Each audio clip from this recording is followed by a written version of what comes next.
ಆನುಮಲೆ ಆನುಮಲೆ ಜೇನುಮಲೆ ಗುಂಜುಮಲೆ ಗುಲುಗುಂಜುಮಲೆ 77 ಮಲೆಯಲ್ಲಿ ತಪ್ಪದೆ ನಲಿದು ನಾಟ್ಯವಾಡುವಂಥ ನಮ್ಮ ಅಪ್ಪಾಜಿ ಮುದ್ದು ಮಹಾದೇವನ ಪಾದಕ್ಕೊಂದ್ಸಲ ಉಘೇನ್ರಪ್ಪ. ಚೆಲ್ಲಾಟಗಾರ ಮಾದಪ್ಪ ಕೆಸೆಟ್ಟಲ್ಲಿ ಮೊಟ್ಟ ಮೊದಲ ಹಾಡೆ ಆನುಮಲೆ ಜೇನುಮಲೆ ಹಾಡಿದ್ಯಲ್ಲ, ಆ ಹಾಡಲ್ಲಿ ಕಟ್ಟೆ ಬಸಪ್ಪನಿಗೊಂದ್ಸಲ ಉಘೇನ್ರಪ್ಪ ಅಂತ ಅಣ್ಣವ್ರು ಹಾಡಿದಾರಲ್ಲ, ಆ ಕಟ್ಟೆ ಬಸಪ್ಪ ಯಾರು ಅಲ್ಲ, ಇದೇ ದೇವಸ್ಥಾನ ಸಿಂಗಾನಲ್ಲೂರು ಕಟ್ಟೆ ಬಸಪ್ಪ. ಇದೇ ಸಿಂಗಾನಲ್ಲೂರು ಕಟ್ಟೆ ಬಸಪ್ಪನ ದೇವಸ್ಥಾನ. ಬನ್ನಿ.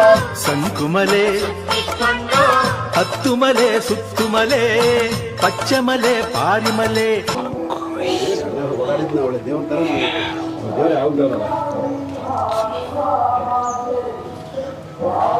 9 ಸ್ಟೆಪ್ ಇದೆ ನೋಡಿ. ಎಷ್ಟು? 9 ಮೆಟ್ಲಿದೆ. ಇದು ಕಟ್ಟಬಸವೇಶ್ವರನ ದೇವಸ್ಥಾನ ಸರ್, ಪುಣ್ಯಕ್ಷೇತ್ರ ಸಿಂಗಾನಲ್ಲೂರು ಕಟ್ಟೆ ಬಸಪ್ಪ. ಅಪ್ಪಾಜಿ ಬಂದರೆ ಇಲ್ಲಿಗೆ ಪೂಜೆಗೆ ಬರೋರು, ಇಲ್ಲಿ ಭಕ್ತಿ ಪೂಜೆ ಮಾಡ್ಕೊಂಡು ಹೋಗೋರು ಸರ್. ಇದು ಬಸವೇಶ್ವರನ ಒಂದು ಪುಣ್ಯಕ್ಷೇತ್ರ ಇದೆ ಸರ್. ಇದು ಹಾಡಲ್ಲೇ ಹೇಳ್ಬಿಟ್ಟಿದ್ರಲ್ಲ, ಸಿಂಗಾನಲ್ಲೂರು ಕಟ್ಟೆ ಬಸಪ್ಪ ಉಗೆ ಉಗೆ ಉಗೆ ಉಗೆ, ಇದೇ ದೇವಸ್ಥಾನ, ಇದೇ ಕ್ಷೇತ್ರ. ಹೌದು, ಮುಖ್ಯ ರಸ್ತೆಗೆ ಇದೆ. Yes sir.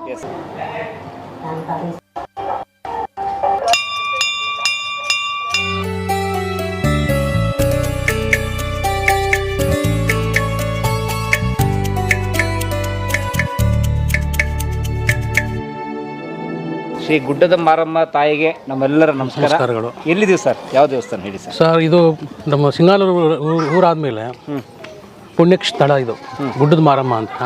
ಏನಕ್ಕೆ ಇಲ್ಲಿಗೆ ಬಂದ್ವಿ ಅಂತಂದರೆ, ಗುಡ್ಡದ ಮಾರಮ್ಮ ನಮ್ಮ ಕುಲದೇವತೆ ಮಾರವ್ವ. ಇದನ್ನ ಅಪ್ಪಾಜಿ ಬಂದ್ಬಿಟ್ಟು ಕಾಡಲ್ಲಿ ಆ ದೇವ್ರು ನೋಡಿದ್ಯಾ ನೀನು ಅಂತಂದು, ಹೋಗ್ತಾ ಇದ್ವಿ ಅಪ್ಪಾಜಿ, ಅವಾಗ ಹೋಗ್ತಾ ಇರ್ತೀವಿ ನಾವು, ಚಿಕ್ಕ ಹುಡುಗಲ್ಲಿ ಹೋಗ್ತಾ ಇದ್ವಿ. ಅದು ಯಾರೋ ನಮ್ಮ ಅಜ್ಜಿ ಕೂತು ನೆನಪಾಗ್ತಾ ಇದೆ ನನಗೆ. ಆ ಕಾಡಲ್ಲಿ ಹೇಳ್ತಾಯಿದ್ರು, ನಮ್ಗೆ ಒಂದು ಆ ಕಡೆ ಸೀರೆ ಹಾಕಬಿಟ್ರೆ ಮುಸ್ಕು ಹಾಕೋ ಕೂತ್ಕೋತಾರಲ್ಲ, ಹಂಗೆ ಕಾಣುತ್ತೆ. ನಮ್ಮ ಅಜ್ಜಿ ಅಂತ ಹೇಳ್ತಾ ಇದ್ರು ಈ ದೇವರಿಗೆ. ಓಹೋ, ಗುಡ್ಡದ ಮಾರಮ್ಮ. ಅಷ್ಟು ಭಾಳ ನಡ್ಕೋತಾರೆ ಜನ, ಯಾವಾಗಲೂ ಪೂಜೆ ಇದ್ದೇ ಇರ್ತದೆ. ಅಪ್ಪಾಜಿ ವರ್ಷ ನಾವು ಇಲ್ಲಿ ತಂಪು ಎರಿಯೋದು, ತಂಬಿಟ್ಟೆಲ್ಲ ಮಾಡಿಕೊಂಡು ತಂಪು ಅಂತ ಎರಿತಾರೆ. ಅದೆಲ್ಲ ಮಾಡ್ತಾರೆ ನಮ್ಗೆ ವಿಶೇಷ. ಇಲ್ಲಿ ನಮ್ಮ ಆ ಕಾಲದಿಂದ ಪೂರ್ವಿಕರು ನಡ್ಕೊಂಡು ಬಂದಿರೋದು.